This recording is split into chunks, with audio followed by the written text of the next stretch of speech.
Now it is my great pleasure to introduce Sherry Ning. Sherry is an author, a Substacker, a writer, and clearly a woman of many talents. I think it's important to say the clicker is acting up. Okay. Are you good with holding a mic? Sure. Okay. I will set this up, and you can also use this if you would like. I can hold a mic. Just not sure how close I can get to it. I don't want to get lip gloss on it. Okay. Okay. So there are so many of you. I was on the piano and the lights came on, and there were like a lot of people. But on the note of occupation, we're going to talk about Shrek. Seriously, we're going to talk about Shrek. We're going to talk about love. We're actually here to talk about love. This talk is on how love makes people whole. It's about how love makes people whole because it injures you. It injures you. It forces you to peel back the innermost layers of who you are and to dig out the parts that you're the most insecure about and for you to take off your mask and confront who you really are. But before I get there, there's a huge buildup. I want to begin with this book called Notes from Underground by Fyodor Dostoevsky. This is a story. It's actually a novella. It's like 100 pages. And it's the story that made Nietzsche say that I think Dostoevsky is the only psychologist that has ever changed me, or that something like, he's the greatest psychologist that has ever lived. And the story begins like this. I am a sick man. I am a spiteful man. I am an unpleasant man. I think my liver is diseased. However, I don't know beans about my disease, and I'm not sure what is bothering me. I don't treat it, never have, though I respect medicine and doctors. Besides, I'm extremely superstitious. Let's say sufficiently so to respect medicine. I am educated enough not to be superstitious, but I am. No, I refuse to treat it out of spite. You probably will not understand that. Well, but I understand it. Of course, I can't explain to you just whom I am annoying in this case by my spite. I am perfectly well aware that I cannot get even with the doctors by not consulting them. I know better than anyone that I thereby injure only myself and no one else. But still, if I don't treat it, it is out of spite. My liver is bad, well then, let it get even worse. This is the beginning of a long letter that is the confession of this man who is now retired. He's been a bureaucrat all his life. He's been a terrible, terrible person. Not because he's done anything bad, but he's just really miserable, and he's like out to make everyone else miserable. He's like this cancer cell in the middle of society that's like, I am out to get everyone. I don't like anything. I hate God. I hate the fact that I exist. And now he has retired, and he's living in this kind of like underground bunker space. In the original Russian, it's something like Notes from the Crawl Space, like kind of like a subterranean bungalow basement thing where he's kind of like halfway in society, 1 foot in, 1 foot out. I don't really want to see anyone. I don't want to see the sunlight. And this is such a great novella because it digs into the psychology of spite, the feeling of spite, which is a lot more complicated than just envy or hatred or insecurity. It's the feeling of, I know that there is an ideal somewhere, that there is this highest form of goodness, of truth and beauty and love. It's like, I know God exists, and I know that I am so far below him. I know all the ways that I am ugly and miserable, but you know what? I'm not even gonna bother trying. I'm so far away that I might as well say, screw it all, to hell with it. It is better for me to, as John Milton says, it is better for me to rule in hell than serve in heaven. If I can't grasp the kind of happiness I see other people having, then at least I have full control in being the architect of my own suffering. And that's the psychology of this spiteful man. You might think, why am I introducing Shrek with this? Well, Shrek is the spiteful man. He is this underground man. He's this man who revels in his suffering. I'm happy to be alone. I'm happy to be isolated and have everyone hate me. Because if I reject myself first, if I isolate myself first, and if I'm alone, at least it's on my own terms. That's the psychology of Shrek. And another reason why Shrek is the underground man, he literally lives underground. He lives in a swamp. Here's that swamp. By the way, I got this photo from this Twitter page called Every Frame from Shrek 2, and it's this bot that takes like the frame from the movies. So I'm not talking about Shrek 2, but still, it's a great photo. So that's a swamp. That's like a real swamp, and this is like the Wikipedia photo of like, oh, here's how like the geography of how a swamp is formed. So a swamp is kind of halfway between the forest and the water, the marsh. And what a swamp is, well, it's symbolically, it's two things. Number one, it's the back alley of the forest. It's the back alley of the forest. It's the back alley of society. No one wants to go there. It's smelly, it's disgusting, and it's smelly because it's so poorly oxygenated that all the organic material that goes there, and it will go there because it's kind of like a dip in the ground, so whenever it rains, everything just kind of piles on in there. Nothing really decomposes fully. So it's kind of like the unconscious of your mind, which is like, all the things I don't want to think about, all the things I'm scared of, like, oh my gosh, I'm on a stage right now. What if I mess up? If I do something really embarrassing, that's going to be stuffed in my swamp. Like, I'm not going to think about it. It's where you bottle things up. If you watch Inside Out, it's where you bottle things up. And it's this feeling of, it's not that I'm suicidal. I don't want to die. I don't want to disappear. But at the same time, I really don't want to partake in society. I really don't want to be part of the social order of whatever it's out there. I don't want to be in the forest. I don't want to see the other animals. I don't want to deal with the other fairy tale creatures. I don't want to see the villagers. I want to keep them out. Not that they want to come here anyway. But at the same time, I get to have my own little corner of suffering, of listing out the things I'm discontent with, of being happy with the suffering, of self-ordaining the right to make yourself miserable. That's what the swamp is. The other thing the swamp represents is the female genitalia. It's the swamp is the divine feminine. She is the giver of life. She is the divine feminine, and I really wish the photo was like the pun, it's supposed to happen. So I have a photo of the Virgin Mary, and the Virgin Mary is depicted in a mandorla. Once you see it, you'll know it. It's a very common motif in medieval Christian art. The mandorla in Italian means almond. And it looks like what it looks like. It looks like what it looks like. But you know what else it looks like? The mandorla is also the middle of a Venn diagram. It's supposed to be the overlapping of two worlds. Because that's what the mother does. She brings things into existence. She brings things from not existing into existing. She bridges heaven and earth. She brings things from nothing to something. And this is very significant because the mother is the very first thing that we as human beings learn of as what's known as the other. When I say the other, capital O other, it means anything that is not the pronoun I, anything that you do not think of yourself is the other. And this might sound very obvious and very, it sounds very elementary to you, but you have to put yourself in the shoes of a baby. The very first trauma that everyone here experiences is something that the psychoanalysts call birth trauma. The very act of being pushed into the world without your consent to do this thing called existing and to do this thing called life.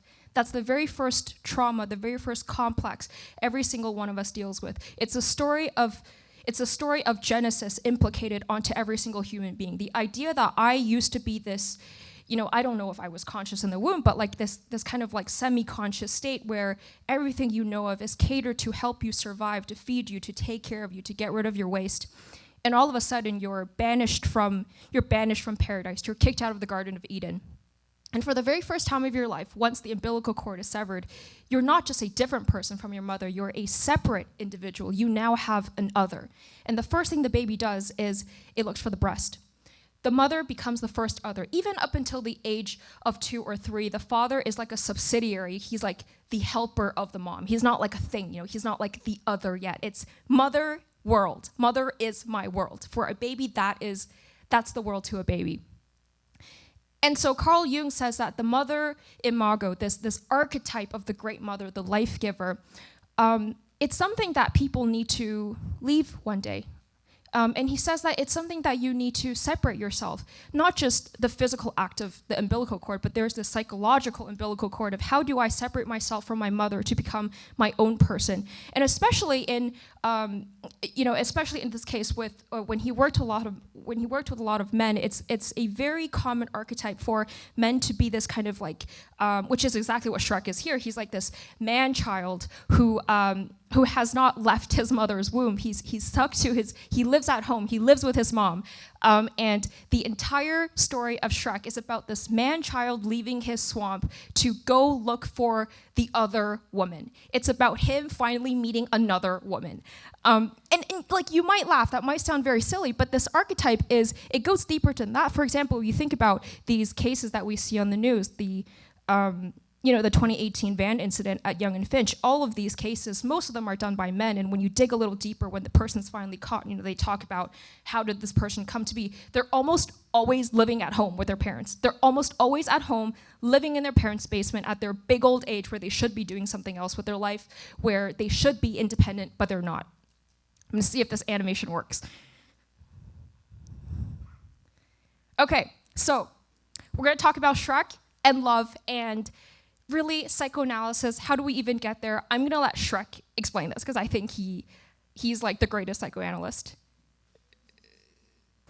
Okay, ogres are like onions. They stink? Yes. No. Oh, they make you cry? No. Oh, you leave them out in the sun, they get all brown, start sprouting little white hairs. No. Layers. Onions have layers. Ogres have layers. Onions have layers.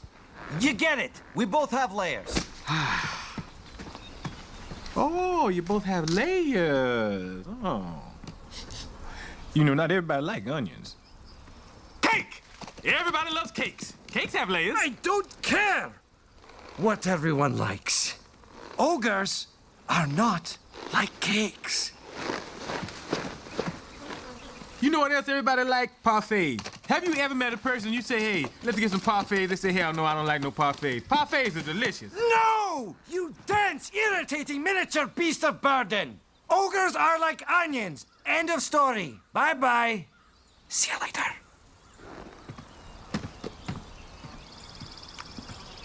Parfaits, maybe. Okay, so what does that mean? Ogres are like onions. Ogres have layers. People are like onions. People have layers.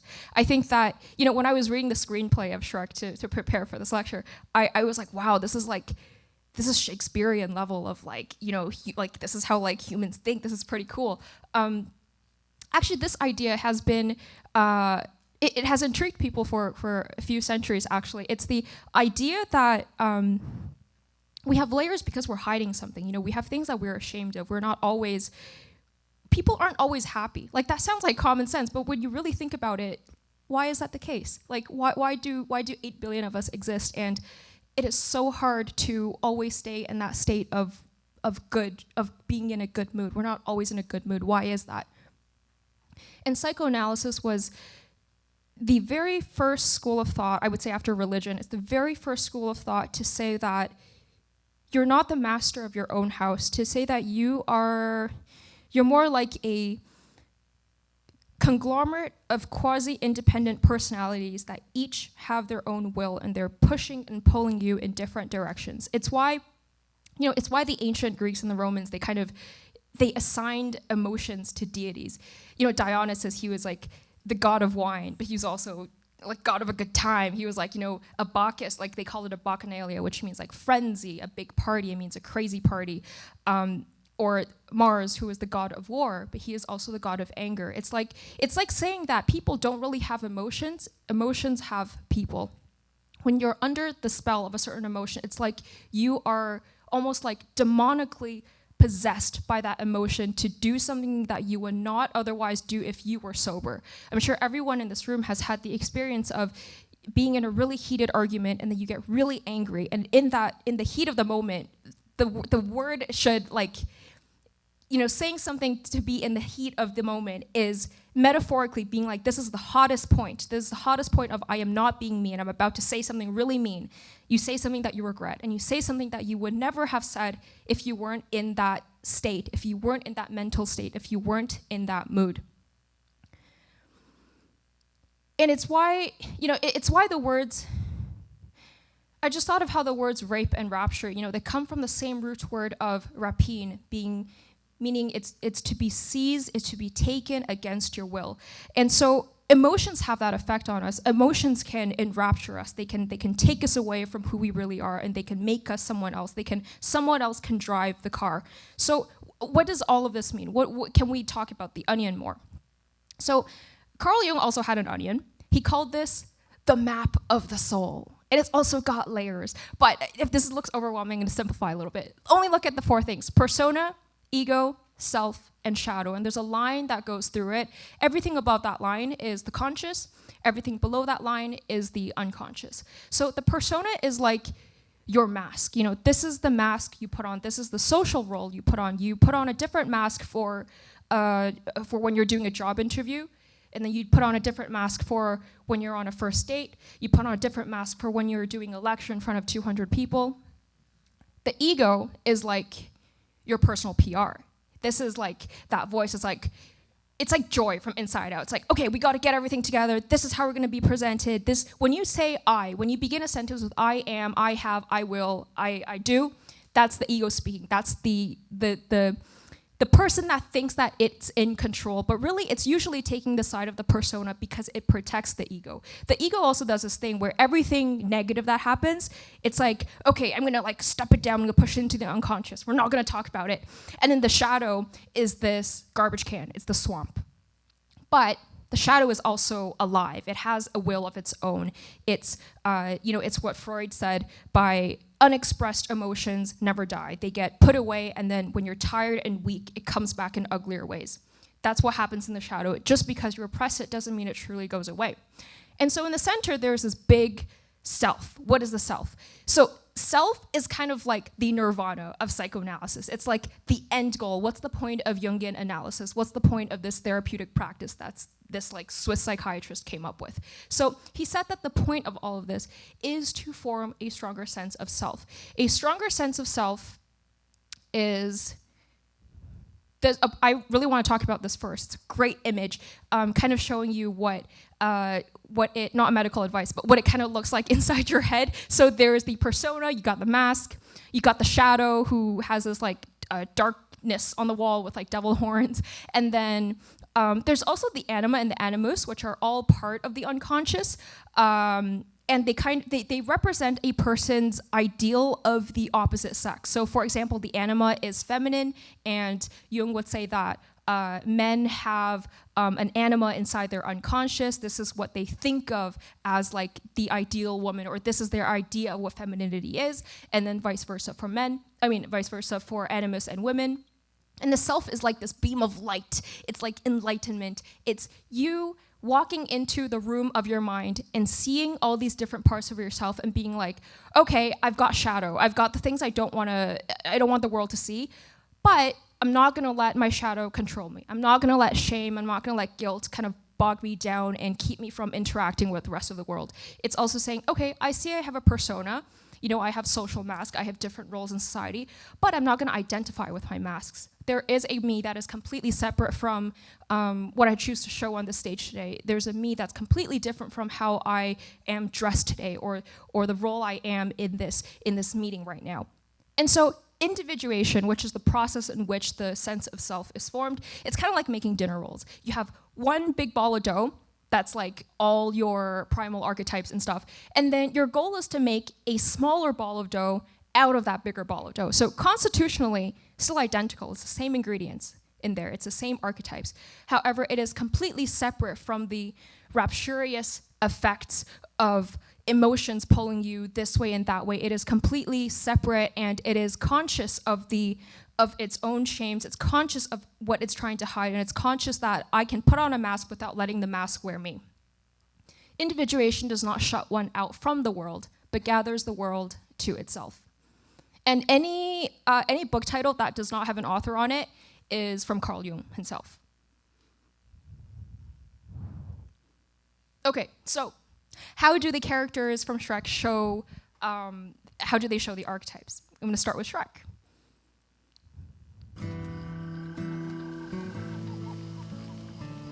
And that one, that's Throwback, the only ogre to ever spit over 3 wheat fields. Right. Yeah. Hey, can you tell my future from these stars? Well, the stars don't tell the future, donkey. They tell stories. Look, there's Bloodnut, the flatulent. You can guess what he's famous for. All right, now I know you're making this up. No, look. There he is, and there's the group of hunters running away from his stench. Man, that ain't nothing but a bunch of little dots. You know, donkey, sometimes things are more than they appear. Forget it. Hey, Shrek, what we gonna do when we get out of swamp anyway? Our swamp? You know, when we through rescuing the princess and all that stuff. We? Donkey, there's no we. There's no our. There's just me and my swamp. And the first thing I'm gonna do is build a 10-foot wall around my land. You cut me deep, Shrek. You cut me real deep just now. Hey, you know what I think? I think this whole wall thing is just a way to keep somebody out. No. Do you think? Are you hiding something? Never mind, donkey. Oh, this is another one of those onion things, isn't it? No, this is one of those drop it and leave it alone things. Well, why don't you want to talk about it? Why do you want to talk about it? Well, why are you blocking? I'm not blocking. Oh, yes, you are. Donkey, I'm warning you. Who you trying to keep out? Just tell me that, Shrek. Who? Everyone, okay? Oh, now we're getting somewhere. Oh, for the love of Pete. Hey, what's your problem, Shrek? What you got against the whole world anyway, huh? Look, I'm not the one with the problem, okay? It's the world that seems to have a problem with me. People take one look at me and go, ah, help, run! A big, stupid, ugly ogre. They judge me before they even know me. That's why I'm better off alone. Okay, so quick breakdown. Persona, scary ogre, stay out of my swamp, I'm gonna eat the villagers. And then his ego, the PR, is like, yeah, you know what, that's a good idea. Because if we isolate ourselves, then no one has to see that, no one has to look at us. You know, I'm an ugly ogre, no one has to look at me. I'm gonna keep everyone out. And the shadow is that he actually longs for love. He is very lonely. He just doesn't want to admit that. He never wants to admit that because that makes him feel really weak. You know, again, the psychology of spite is that if I suffer, I want to be in control of my suffering. I want to be the person who creates that pain for myself to begin with. And you can really tell through his body language, the part where he goes, you know, he sulks. It's a universal sign of defeat. And he goes, they judge me before they even know me. That's why I'm better off alone. Yeah, and that's Shrek. And I think I actually think the better example of the archetypes is Fiona, because she has this curse where she turns into an ogre at night, and it's like a physical manifestation of the ugliness she wants to hide. So here's Fiona. Shrek! Shrek! Is me.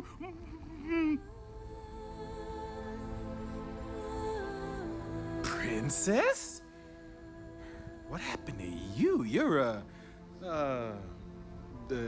different. I'm ugly, okay? Yeah, well, was it something that you ate? Because I told Shrek those rats was a bad idea. You are what you eat, I said. Now, No. I've been this way as long as I can remember. what do you mean? Like, I ain't never seen you like this before. It only happens when the sun goes down. By night one way, by day another. This shall be the norm. Until you find true love's first kiss, then take love's true form. Oh, that's beautiful. I didn't know you wrote poetry. It's a spell. When I was a little girl, a witch cast a spell on me. Every night I become this horrible, ugly beast. I was placed in a tower to await the day my true love would rescue me. That's why I have to marry Lord Farquaad tomorrow before the sun sets and he sees me. Like this. All right, calm down. Look, it's not that bad. You're not that ugly. And well, you are, I ain't gonna lie, you are ugly. But you only look like this at night. Shrek's ugly 24/7. But Donkey, I'm a princess. And this is not how a princess is meant to look. Princess. My favorite part of this is when she goes, you know, I'm ugly, I have this curse, and I need true love's first kiss. And that's why I need to marry Lord Farquaad tomorrow before the sun goes down. That's basically her ego saying, I must marry this man I don't even know because I think I'm ugly. Like that is the ego trying to protect herself from this curse ever being shown to the world. She would rather marry a man she doesn't even know because she thinks she's ugly instead of the shadow surfacing and being shown to the world. And so the persona in this case, she's very strict on like princess. Princess is a social role. She has to marry the king. She has to live like this. And I didn't include this as one of the clips, but when she first meets Shrek, you know, she speaks in this like Shakespearean English, and she's like, "What is thy name?" And you know, she's acting very princessy. It's because this is like the role she's been taught to take on, and that's her mask. And she's like, "I must play the role of the princess." So, as I promised at the beginning, I'm here to talk about love and how love makes people whole. So, how do we get there? So there's this myth, a Greek myth again, about Aphrodite, the goddess of love and beauty and sensuality, and this mortal. He's very beautiful, but he's like a normal guy. His name is Adonis. So Aphrodite is like, you know, if you grew up on like Rick Riordan, like any of the Greek myth stuff, Aphrodite is like, she's a baddie, you know, like she can get anyone she wants on Olympus and otherwise. And she falls for this mortal, and there's a lot of people that don't like them. There's a lot of people that's very jealous of them. So the people who are jealous of them, really the gods, the deities that are jealous of them, they send this boar with giant tusks to attack Adonis on one of his hunts. And the boar does that. It pierces him, it goes through him with its tusk, and Adonis dies from the injury. So what does this myth tell us? It tells us that eros, desire, is ecstatic, and at the same time it is brutal. A love story is only a love story when one party is capable of dying and leaving the other absolutely broken. It's why, as a culture, we love the story of Titanic, of Jack and Rose. We love the story of Romeo and Juliet. Because, you know, if a Greek myth was between a god and a goddess and none of them would ever die, it would be like Groundhog Day. You can always just repeat the story again and try again and again and again. It's meaningful because there is one part of this relationship, Adonis, who is capable of dying, and most importantly, he does. It's like saying the experience of eros, the erotic experience, begins with the penetration of the flesh. Love begins with a wound, and love pours out from that wound. And there's also this idea of the other, like I said earlier. What is the other? It is the ecstatic experience of being enchanted, of seeing, wow, this thing is over there. I am over here, it is over there, and I want it. How do I get there? It's why Cupid has wings, because when people fall in love, Cupid takes them from over here to over there. And it's also why Cupid, you know, in colloquial language, when we say that someone has fallen in love, we say that Cupid has shot them with an arrow. Perhaps the most famous story of love being started with a wound is the story of Jesus. It's the story of Jesus being nailed to the cross and having a spear put through him. And when communion is given to the people, you know, the saying goes, "Here's my blood, here's my body, eat this, drink this, and you shall be united with me." If you eat and drink from my wound, if you eat and drink from the love that comes from my wound, we shall be married. And actually, this happens in Shrek as well. Whoa, hold on now. Where did that come from? What? That. Back there, that was amazing. Where did you learn that? Well, when one lives alone, one has to learn these things in case there's an arrow in your butt. What? Oh, would you look at that? Oh, no, this is all my fault. I'm so sorry. Why? What's wrong? Shrek's hurt. Shrek's hurt. Shrek's hurt! Oh, no, Shrek's gonna die. Donkey, I'm okay. Oh, you can't do this to me, Shrek. I'm too young for you to die. Keep your legs elevated. Turn your head and cough. Does anyone know the handling? Donkey, calm down. If you want to help Shrek, run into the woods and find me a blue flower with red thorns. Blue flower, red thorns. Okay, I'm on it. Blue flower, red thorns. Blue flower, red thorns. Don't die, Shrek. And if you see a long tunnel, stay away from the light. Donkey! Oh, yeah, right. Blue flower, red thorns. Blue flower, red thorns. What are the flowers for? For getting rid of Donkey. Ah. Now you hold still, and I'll yank this thing out. Ow! Hey! Easy with the yanking! I'm sorry, but it has to come out. No, now let it's me... tender. Would you... hold what on. you're doing is the Don't opposite move. of help. Okay, look. Time out. Would you... Okay. What do you propose we do? Blue flower, red thorns, blue flower, red thorns, blue flower, red thorns. This would be so much easier if I wasn't colorblind. Blue flower, red thorns, blue flower, red thorns. Ow! Hold on, Shrek, I'm coming! Ow! Not good. Okay. No, okay, I can really see that. It's just about... Ow! Oh! So that is the very first scene in the entire movie of Shrek where Shrek and Fiona have one-on-one time without Donkey. And it's also the first scene where they actually start to get along. They get along and they kind of like each other. They're like, you know what, we actually have more in common than we originally thought we did. And it's also the scene where, we kind of feel that there's this, there's a kind of chemistry going on. And when we watch this movie, we're like, oh, of course, these two are going to end up together. It's a happy ending. It's a children's movie. But still, it's worthy to talk about that these archetypes are, they're very pronounced. And even when you know that they're coming, they don't spoil the plot. And so what does all of this lead to? It leads to the moment where the ogre admits that he loves the princess. It all comes together when he crashes Fiona's wedding, and they confess to each other. And this is the moment that Jung will call individuation. It's the moment that both of them form this sense of self.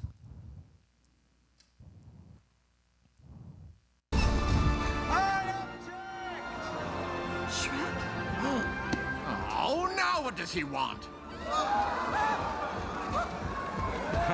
Hi, everyone. Having a good time, are you?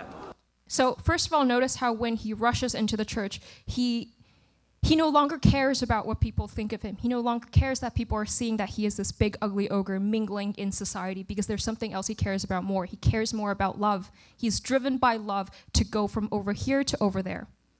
I love Duloc, first of all. Very clean. What are you doing here? Really, it's rude enough being alive when no one wants you, but showing up uninvited to a wedding... Fiona, I need to talk to you. Oh, now you want to talk? Well, it's a little late for that, so if you'll excuse me... But you can't marry him. And why not? Because he's just marrying you so he can be king. Outrageous! Fiona, don't listen He's to him. not your true love. What do you know about true love? Well, I mean... Oh, this is precious.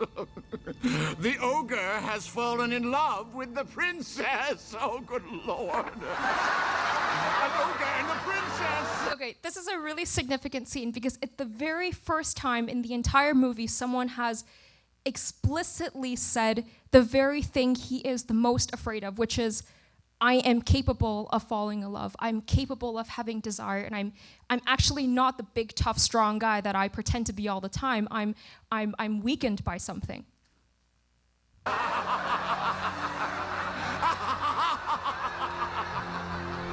Shrek, is this true? Who cares?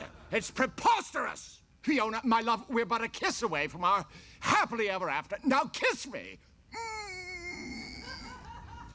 And then this is Fiona's turn. It's time for her to show her shadow, which is her curse. By night one way, by day another. I wanted to show you before.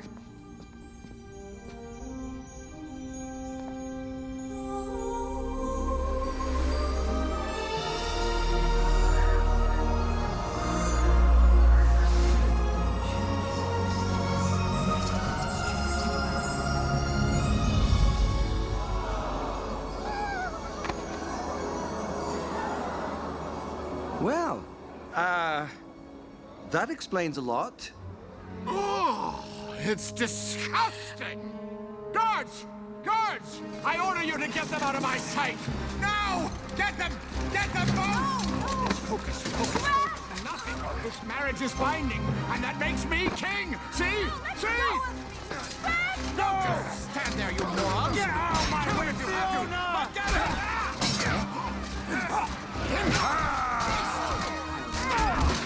They will see you torn and crushed. You'll beg for death to save you.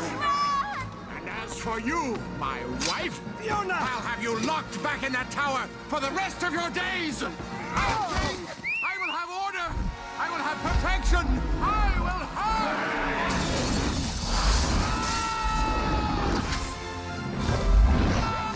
All right, nobody move. I got a dragon here and I'm not afraid to use it. I'm a donkey on the edge. Celebrity marriages, they never last, do they? Go ahead, Shrek. Fiona? Yes, Shrek? I love you. Really? Really, really. I love you too.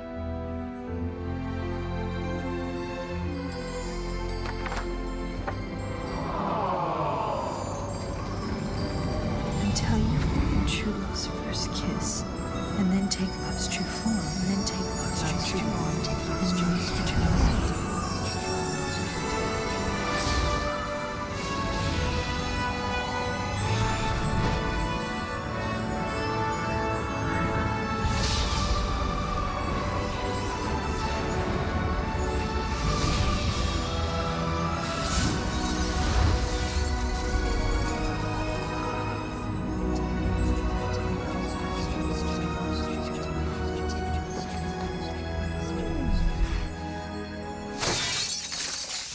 Fiona?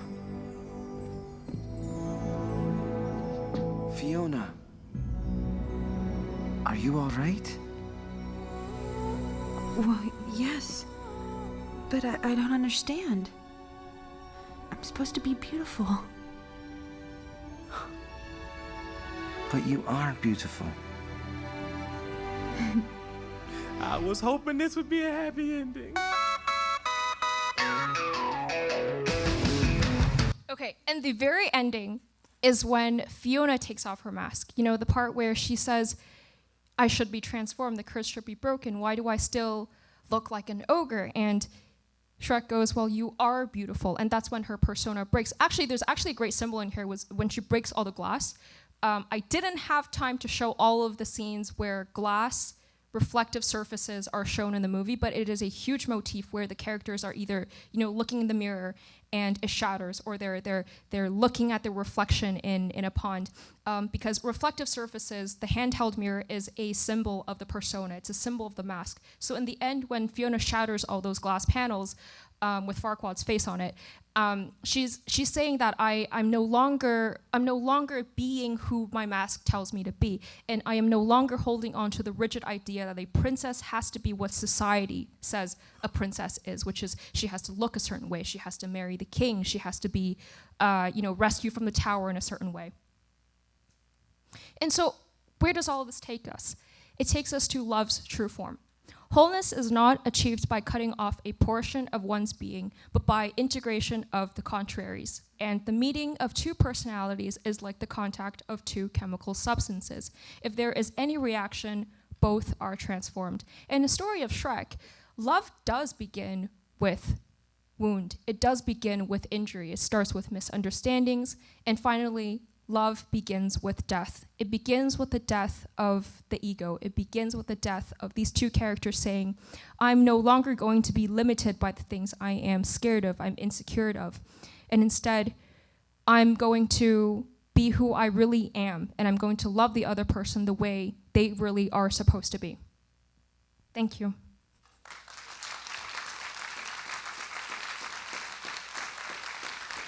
Q&A.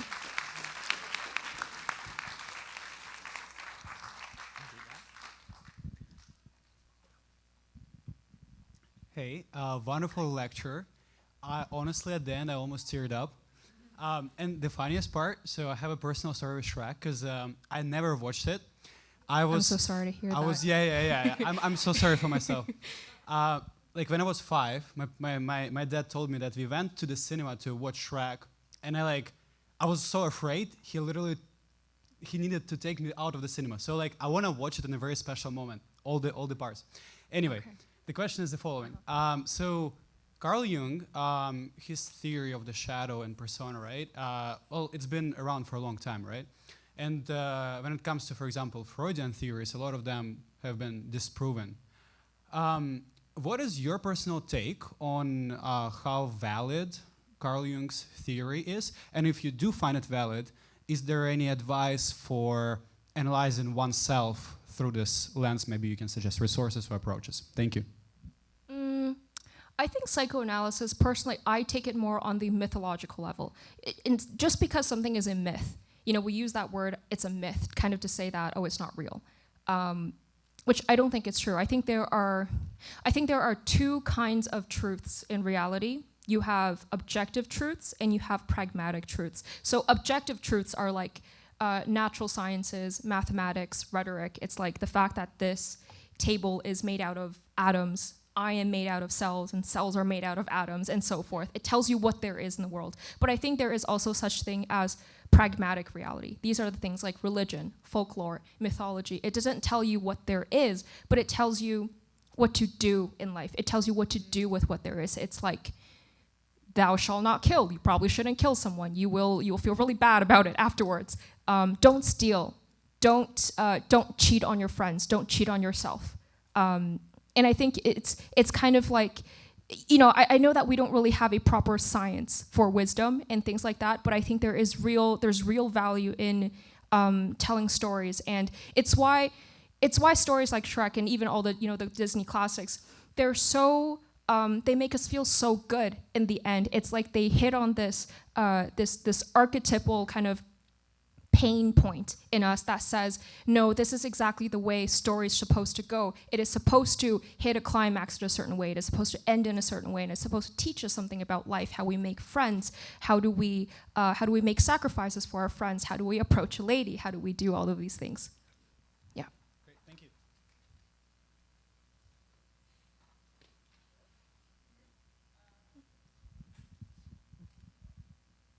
Hello? There we go. Thank you so much, Sherry. That was a wonderful talk. My question is, what happens after? So most fairy tales end with a happily ever after. And earlier in your talk, you were saying how love is the absence of something. So when you feel love, you don't have the object of your love, you don't have it yet, and so you want it. So I think that's true at the beginning, right? Before we fall in love, right? That's why we have something called the honeymoon phase. But what happens after? What's a good, I still love someone after the honeymoon phase, even though I have them technically. So what is a good, description of love? Maybe even, for Shrek and Fiona after they have their honeymoon phase, what would be a good metaphor for love after that? That is a really good question. I'm going to begin by, I think love is too broad and too nuanced of a word. I think especially in today, in modern times, we think of love as this, it's a formula for happiness. Does this person affirm my opinions? Do they share my same, do they have the same hobbies? Do they like tennis more than pickleball? Do they take me to Coachella? Do they make me happy? But the concept of the other and eros, this idea of the other, that I am over here and what I desire is over there, it's logically saying you cannot desire something that you already have. The thing of desire, it's like thirst. If I'm thirsty and I want to drink water right now, it is a sign that my body wants that water. It is that craving. It is the desire for the water.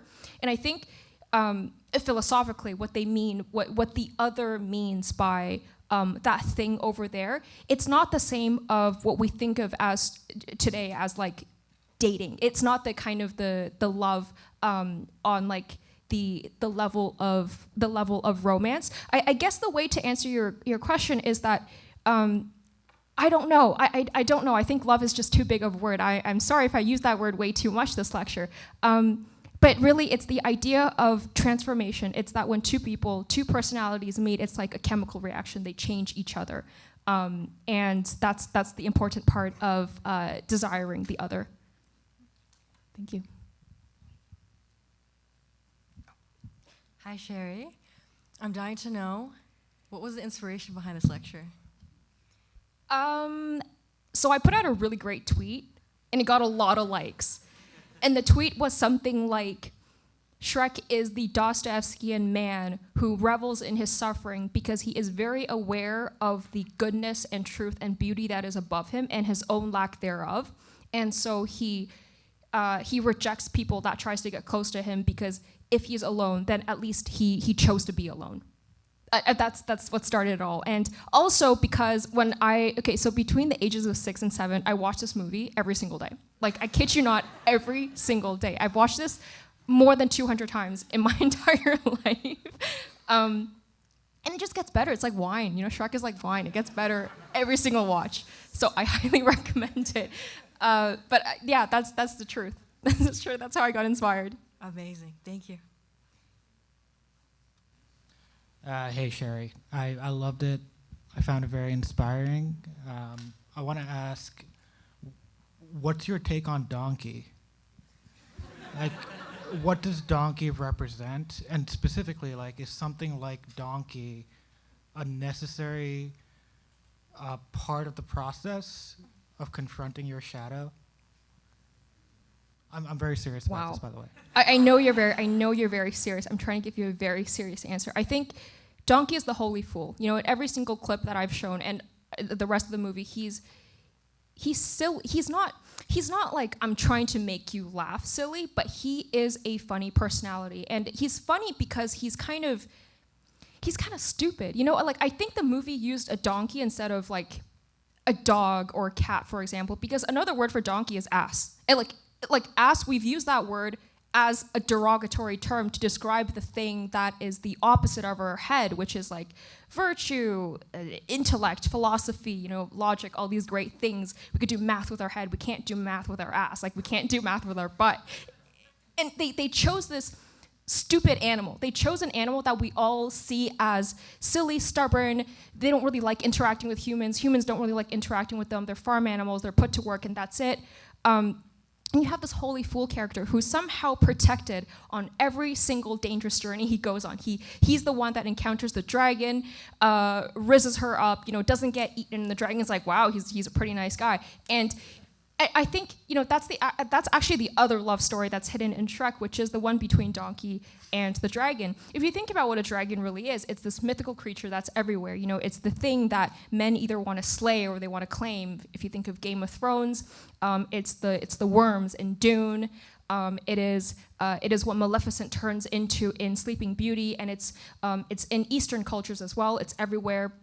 And the dragon represents this kind of untamed part of nature, this untamed thing that if you're not suave, if you don't have riz like Donkey, it's gonna eat you. Like, if you're not good at dealing with the things that you don't know, if you're not good at dealing with unpredictable things, life is gonna come at you fast, and it's gonna be really heavy. It's gonna be really hard on you. So how do we deal with the difficulties of life? How do we deal with this kind of chaos that's thrown at us as we grow up? Well, you be a holy fool. You learn to be a beginner. You're okay with being like, you know what, I was silly. I messed up. That was my very first time doing this, and I look stupid doing it. So what? I'm going to try again. I don't care what people say about me. And I think there's a real lesson in this union of the holy fool, this beginner who's not afraid to look stupid, falling in love with the chaos and being like, I can tame the chaos. I can be okay with whatever comes at me next, and I'm going to figure it out. And even if things go wrong, doesn't matter. I'm just a donkey, you know. I can start again. And I think that's what the donkey is for. Thank you. Hello. Thank you for the talk. I really enjoy learning about psychoanalytic theory, and this is the first type of lecture on that topic that I've ever attended. So this is very cool for me. I wanted to ask about the idea of individuation, and I'm wondering if, like, one of the quotes that you had was that, like, you know, someone said it's a large moral undertaking to, like, pursue individuation and to understand all the different layers and, like, dissect and understand where your shadow is, and then to contend with that and then, like, you know, become whole. I'm curious if you have any thoughts from what you've studied and learned. Like, what does that process look like for people? How does one pursue individuation? There's a really great quote by Jung. I think I've seen it on, like, my therapist's email footer. and it goes, as my therapist who also used to be my prof, and this quote that goes, no branches of a tree can reach heaven unless its roots reach hell. Or if you study psychoanalysis, I'm sure you've seen that one, and I'm probably butchering the quote, but it's something like that. And I think it means, there's a reason why the word self was in the middle of that map of the soul. It's to say that, it's not above the unconscious, it's also not below the conscious. It is perfectly balanced. It is perfectly in the center. It is willing to go as deeply as it can to dig into its deepest traumas. It's willing to dig into what is the most uncomfortable so that one day it may rise and sprout to the top and being like, I have full control over these things. I don't need to let the things that I'm ashamed of disturb me. I don't need the things that I'm scared of to dictate how I present myself to the world. I'm not a psychotherapist by practice. I don't know how people actually get there. I'm figuring it out. But I hope that quote does something. I hope you chew on that. Thank you. Hey, thanks. That was great. I don't know much about psychoanalysis, and I haven't seen the movie, so I learned a lot. The thing that I was puzzled by, and I feel this happens a lot in like romantic stories, and especially in like fairy tales and stuff, is like, I'm trying to get at it. You talk about this idea that like, oh, so the fear in love is like we're layers, and the fear in love is people are going to know like the deepest layer in us and the sort of shadow part of us that's deep inside that's maybe not so pretty and not so attractive.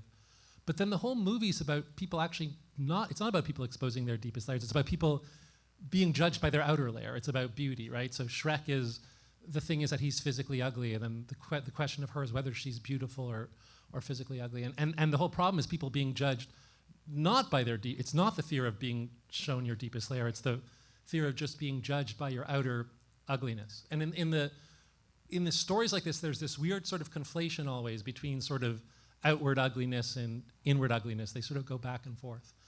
And I guess I'm curious how that shows up for you in the story, but maybe even more so just how it shows up like in real life. Like what's the connection between physical beauty, like the superficial physical beauty, and romantic love for you? Does that make sense? The question's kind of a little confusing because I'm a little confused. But I'm hoping you can set me straight. That's how questions come out for me as well. Yeah. I'm going to give you a very confusing answer. I'm going to answer the first part. So I did think about that. I did think about maybe, like, what if Shrek is about physical appearances? And I actually think that is a very valid interpretation of the movie. But I think from the Jungian psychoanalytic perspective, it's saying that this movie isn't about beauty standards or not judging a book by its cover, because Shrek being an ogre, Fiona having this curse, you could all think of it as a metaphor. You can think of Shrek's appearance as like, I don't know, maybe this guy he's like deeply insecure about something. He's insecure about something, and you know how he's like, people judge me before they even know me. And then he projects that onto the outside world. He's the one who's not friendly with anyone. He doesn't try to make friends at all. You could think of this person who's just deeply insecure, hates everyone, doesn't put in the effort to make friends. You could think of Fiona's curse as also a metaphor for, I don't know why this comes to mind, but like, let's just say she has an eating disorder, okay? She's like, I have this like personal issue that I deal with behind closed doors. I don't want anyone to know about it. And you can just read the screenplay and not really think of them as being green ogres, and they're just two people that come together, and it's not about physical appearances or not judging a book by its cover, but it's about these two people who both have feelings for each other, but they refuse to follow that intuition, because he's thinking, why would she like me? She's so pretty. I'm just like this guy who's, you know, like I feel all these ways about myself. And she's thinking, you know, I really like him. I think we have all these in common, but why would he like me? I have this curse. Why would he have to, I have an eating disorder. Why would he put up with me? And I think that this is, for me, that's a much more interesting interpretation of Shrek. Oh, thanks. Hi, Shay. Thank you for such an awesome lecture. One of the first things that you said I found really interesting, and I've been chewing on it like the whole time, on how love injures you. And I was thinking about, you know, looking at Shrek and Fiona versus looking at Shrek and Donkey, because Donkey like sees Shrek from the beginning. He kind of calls him out on his bullshit, and it's like the whole time he's sort of prodding him towards facing his own self and shadow. What is it about romantic love that is injuring, and how does love injure you? I think love injures you by being inconvenient. It doesn't fit in your schedule. It's not this person checks my boxes, or this thing that I desire checks my boxes. It's the fact that I encountered this person and I forgot about the fact that I had boxes to check. It's something that completely obliterates the structure, kind of like, when you're pierced by an arrow, it kind of changes the structure of your muscles. It kind of it physically forces your flesh to open, it forces your blood to come out. It's this moment of complete paradigm shift. And that's the kind of desire. That's the kind of desire that makes you want to be like, thirst alone proves that water exists. The fact that I want this water, the fact that I crave this water, means that this thing must exist and I must go after it. And towards the end, it's kind of like this running through the airport moment where Shrek is like, no matter what happens, I'm going to go to Fiona, I'm going to tell her everything that happened, I'm going to tell her how I feel. And then Fiona also kind of lays down all her defenses, and she's like, you know what, I'm willing to be transformed in front of not only the man I love, but the entire town of Duloc. Like, I'm willing to show them the ugliest thing that I have been hiding my entire life, and I'm going to risk being humiliated. I'm going to risk being injured because it's worth it, because I love Shrek. Thank you. Hey, my question is actually pretty similar, because as we were just talking about Donkey, I also really love Shrek. I've watched this movie a ton of times as well, and I think the relationship between Donkey and Shrek, and even Donkey and Fiona, is really important in terms of like how he kind of functions as almost like a therapist for them. A lot of the time when they're encountering their reflection, he's with them when that is happening, or he's prodding them towards that, as that person just said. I was interested if you looked into Donkey and Shrek's relationship, for example, as like a third love story at all. I have not, but I think it's very interesting you put that as a love story, because I definitely think that there is something about the dynamic of someone who is deeply scared of being stupid, meeting the person who is stupid and doesn't realize that, and therefore is not afraid of looking stupid. And there's this moment of you want to be friends with me, but I'm gonna project my shadow. You know what? Get away! Like, get out of my swamp. I don't want any friends. I don't even need you. And Donkey's like, oh well, why not? Like I don't see a reason why we can't be friends. And I think there is this kind of like unstoppable force meeting immovable object. A very good question. I have not thought about this. I don't know, but I'm inspired to think more about that. I might talk to you later. Okay, hi Sherry. Well, thank you for the talk. It was very inspiring because I love Shrek a lot. Like, I've watched like all 4 movies, and I've even seen the musical. A real fan. One thing I want to ask about is, in your talk about the other, you said that one appealing thing about love stories is when one person could die and the other person lives on to grieve the other person. I would like a bit more clarification on that. Like, is that just like a pull for the audience, or is like a sense of loss somehow like integral to love? I think a sense of loss is somehow integral to love. And I think it's because in the moment of loss, when the thing you desire disappears, you actually realize that, wow, this is how much I desired it now that it's gone. And also there's a version of that myth of Aphrodite and Adonis where I think, I don't remember the Latin word or the Greek word for it, but there's a version of it that says, afterwards people went to the boar and asked him, why did you kill Adonis? And the boar says, I was under a spell and all I was trying to do was caress him. And there's something about the word caress that means something is slipping away. When you're moving your hands along something, when you're running your hands along something, it's almost as if something is slipping away. You're trying to grab onto something, but you're not gripping onto it. Caressing is not gripping. It is also not petting. It's like this motion of I am moving past it, and once I pass this point, it's gone. And I think there's something, if we're talking on the mythological level of using that tale, it's like saying to love is to caress, and to caress is to feel the sense of something disappearing from you as you are with it. Oh, okay, I see. Thank you so much. You're welcome. Hello, my name is Alex. Thank you very much for the lecture. That's the first time I have experienced Shrek in this way, and I think I watched it like about 10 years ago the last time. I'm so So glad. it was really, refreshing in a lot of ways. I have, I think, two questions. Some of them would resonate with what other people have asked, but you have talked about individuation. And I myself have been doing like Jungian analysis in my personal therapy for the past 2 or 3 years. And Are you the therapist? No, I'm. Okay. I'm, Okay. the one who they do it to. Shrek in some way, Okay, okay. So one of the topics I actually recently was talking about with my therapist is a little bit related to this, and we were talking about Steve Jobs. And Steve Jobs was, before he invented like the first iPhone, and then he was fired from Apple, and he created Pixar animation studios. Quite weird for like IT geek. And actually he gave an interview and said that he owes to his success in phones design and then in animation studio to his childhood passion for calligraphy. So he actually liked to draw some symbols and write really well. And he said, I can't imagine how my life would be without that little hobby. So you said that Donkey is like a silly character here. And that's where my two questions originate from.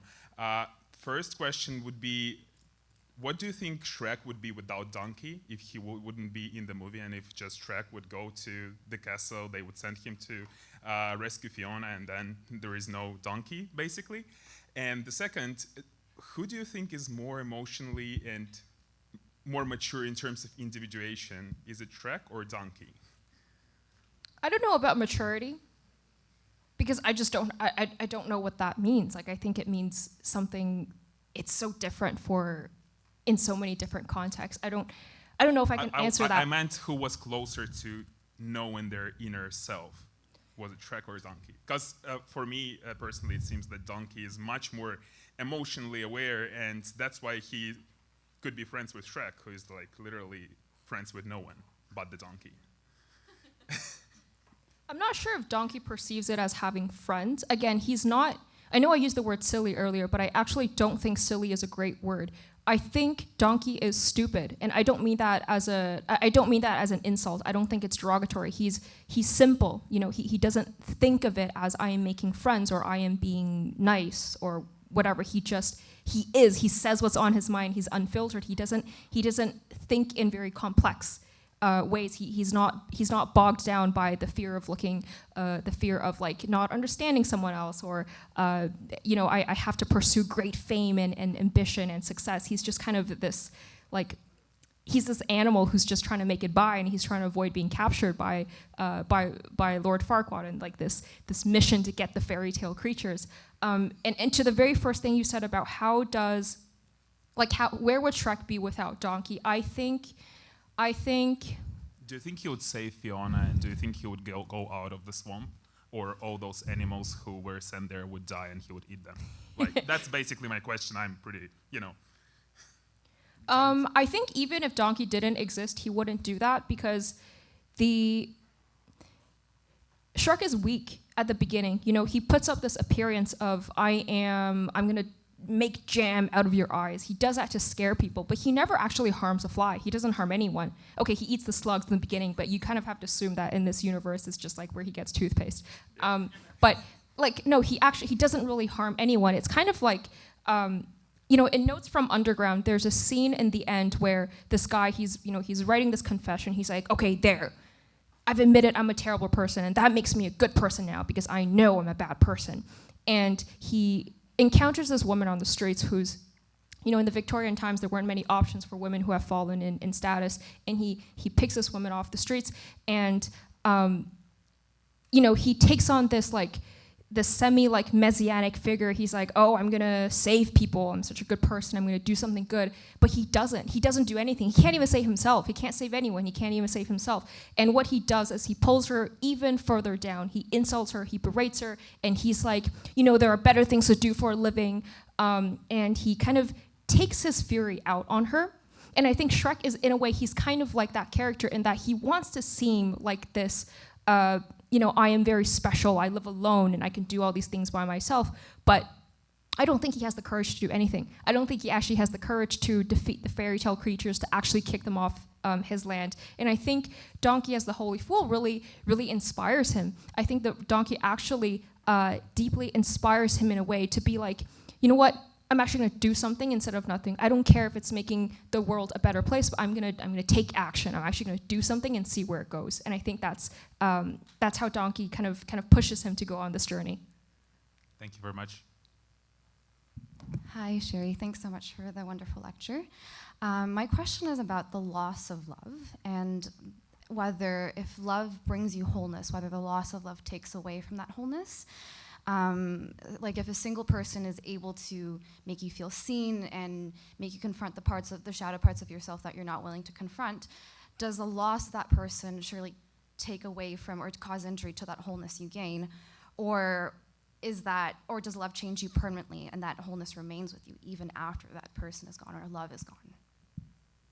I really like that quote about the chemical reactions because I think love is a lot like that. I think everything changes you, not just romantic love, but friends change you as well, family changes you as well, a conversation can change you. And I think I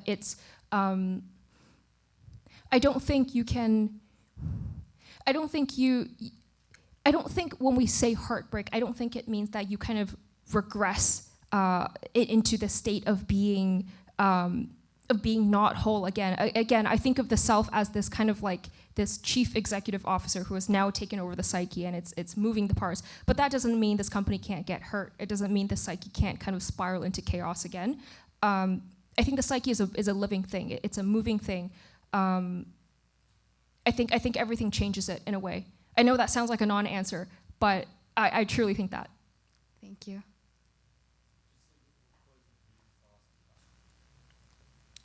Thank you, Sherry. I'm here in defense of Shrek. You described Shrek as akin to the Nose from the Underground character, and I kind of like that. But when I was a kid, I was always really impressed with when Shrek was sort of conscripted by Lord Farquaad to go into the castle and rescue Princess Fiona. And the way that he does that, like awesome soundtrack, I Need a Hero is playing, and he kind of does it with his eyes closed, right? Like it's so easy for him to surmount all the things that killed all these other people. He like grabs Donkey and runs out of there, and even the dragon can't like kill him. So I actually viewed it as, he was so embroiled in this persona, and this persona made him so powerful in a way, but it had this duality.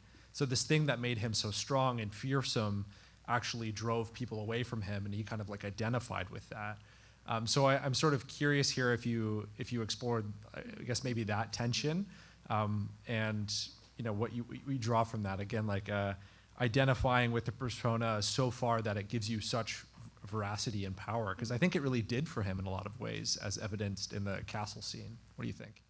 I think it's a great scene. Actually, as you were speaking, I suddenly realized that, what's crazy? The castle scene is symbolically Shrek going from the swamp, the lowest point, geographically, the lowest point of the world, to the highest point of the world, the highest room in the highest tower. It is the moment where he accelerates to the top to meet the other, to meet the woman for the very first time. But to your point about the mask, I absolutely agree. I think that, the point of individuation isn't to say, I don't need masks anymore.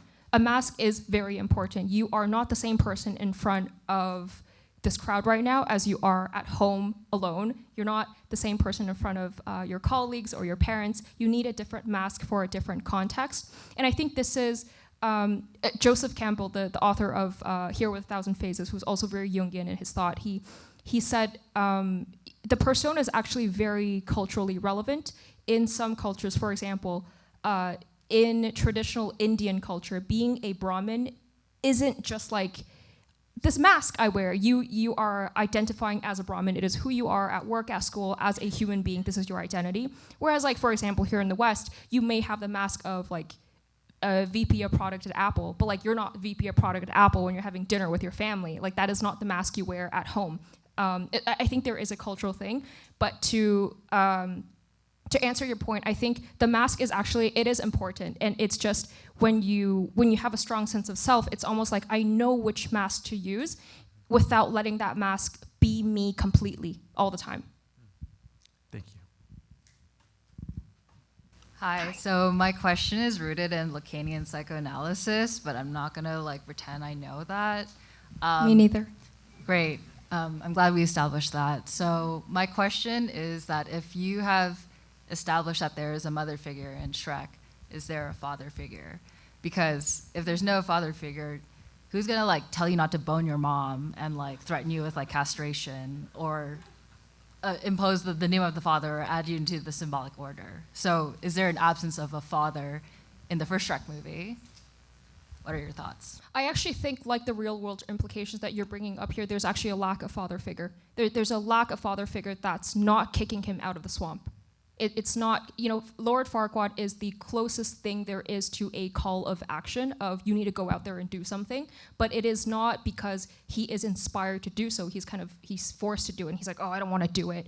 And I think the reason why Shrek has stayed in his swamp for so long is because no one has kicked him out. I think he actually lacks the father figure. Thank you.